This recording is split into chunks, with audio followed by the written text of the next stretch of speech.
ఈ డిఎస్సి నిరసన కార్యక్రమం తెలియజేయడానికి విచ్చేసినటువంటి మాజీ ఎమ్మెల్యే సునీల్ గారికి, అదేవిధంగా యువజన విభాగం నాయకులకు, అదేవిధంగా విద్యార్థి విభాగానికి సంబంధించినటువంటి అందరి నాయకులు కూడా పేరు పేరున నమస్కరించుకుంటున్నాం. మనం చూస్తే కూటమి ప్రభుత్వం ఏర్పడి 2 సంవత్సరాలు పూర్తయింది.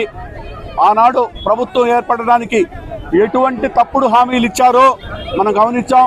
సూపర్ 6లో అనేక రకమైన హామీలు ఇచ్చి సూపర్ వంచన, సూపర్ మోసం అనేది ఒక ప్రక్కన చేస్తుంటే, రెండో పక్కన దోపిడీ, దౌర్జన్యాలు, తప్పుడు కేసులు ఒక పక్క.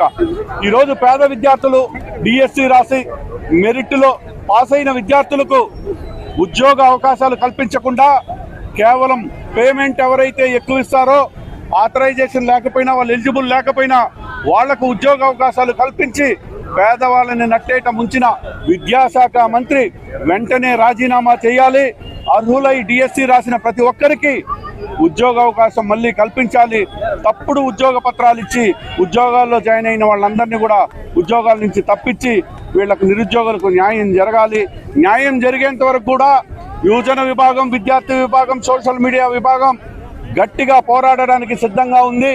అదేవిధంగా మనం చూస్తే కేంద్రంలో ధర్మేంద్ర ప్రధాన్ గారు నీట్ ఎగ్జామ్ పేపర్ లీక్ అయిందన్న సమాచారం మేరకు జంజీ ఏ విధంగా దేశవ్యాప్తంగా పోరాడిందో అదే స్ఫూర్తి తీసుకొని ఈరోజు రాష్ట్రంలో కూడా ఆ విధంగా పోరాడడానికి సిద్ధం పడ్డారు. ధర్మేంద్ర ప్రధాన్ రిజైన్ చేశారు వెంటనే నైతిక బాధ్యత తీసుకొని. అదేవిధంగా నారా లోకేష్ గారు కూడా డిఎస్సి అక్రమాల మీద తను కూడా విద్యాశాఖ మంత్రికి రాజీనామా చేసి తన సచ్చీలతను కాపాడుకోవాలని కూడా ఈ నిరసన కార్యక్రమంలో మేము తెలియజేసుకుంటాం. అదేవిధంగా చూస్తే రోజు రోజుకు నిరుద్యోగం పెరిగిపోతూ ఉంది.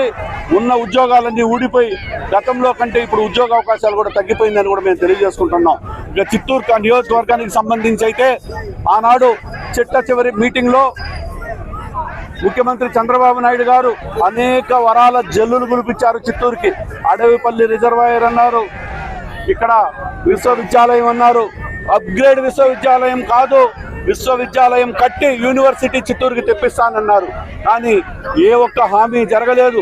హామీలు జరగకపోగా ఇక్కడ ఉన్నటువంటి మద్రాసు రాష్ట్రంలో విడిపోయినప్పటి నుంచి కూడా చిత్తూరు జిల్లా అనేది జిల్లా హెడ్ క్వార్టర్స్. ఇక్కడ ఉన్నటువంటి కమర్షియల్ ట్యాక్స్ ఆఫీసర్, కమిషనరేట్ ఆఫీస్ని ఈరోజు తిరుపతికి తరలిపోతా ఉంది. అదేవిధంగా నిన్నలా మొన్న ఎక్సైజ్ కమిషనరేట్ ఆఫీస్ కూడా తిరుపతికి తరలి వెళ్ళిపోయి చిత్తూరుని ఏమీ లేని అనాథ జిల్లాగా చేసే పరిస్థితి ఈరోజు వచ్చిందంటే ఇక్కడ పాలకుల యొక్క నిర్లక్ష్యమే దీనికి కారణమని, వీళ్ళు ఎప్పటికైనా చిత్తూరుని ఈరోజు ఇంత అభివృద్ధికి నోచుకోలేదంటే ఈ పాలకుల యొక్క నిర్లక్ష్యం అని గట్టిగా ప్రజలందరూ కూడా నమ్ముతున్నారు. ఈరోజు చూస్తే కమర్షియల్ ట్యాక్స్లో దాదాపు 250 మంది ఉద్యోగస్తులు వెళ్ళిపోతున్నారు. ఎక్సైజ్ కమిషనరేట్ ఆఫీస్లో దాదాపు 250 నుంచి 300 మంది ఉద్యోగస్తులు తిరుపతికి వెళ్ళిపోతూ ఉన్నారు. ఇలాగ అన్ని ఆఫీసులు వెళ్ళిపోతే చిత్తూరు పరిస్థితి ఏం కావాలో మీరు ఒక్కసారి ఆలోచించాలి. ప్రజలందరూ కూడా ఆలోచించాలి. రాను రాను ఇదే విధంగా జరిగితే ఒక పల్లెటూరు కంటే అధ్వానంగా తయారయ్యే పరిస్థితి చిత్తూరుకు ఏర్పడుతుందని, ఇకనైనా ఉన్న ఆఫీసులనైనా కాపాడుకోవాలని కూడా ప్రజలందరినీ నేను కోరుకుంటున్నాను. దానికోసం మేము ఎంతవరకైనా పోరాడడానికి సిద్ధంగా ఉన్నాం వైఎస్ఆర్ కాంగ్రెస్ పార్టీ తరఫున కూడా తెలియజేసుకుంటున్నాం.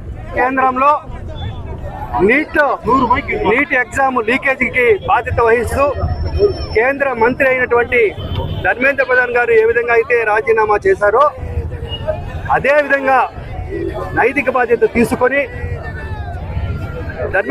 ధర్మేంద్ర ప్రధాన్ ఏ విధంగా అయితే రాజీనామా చేశారో అదేవిధంగా కూటమి భాగస్వామ్యమైనటువంటి ఈరోజు రాష్ట్రంలో ఉన్నటువంటి విద్యాశాఖ మంత్రి లోకేష్ గారు కూడా డిఎస్సి అక్రమాల మీద ఎన్నో విషయాలను వెలుగులోకి తీసుకొచ్చాం.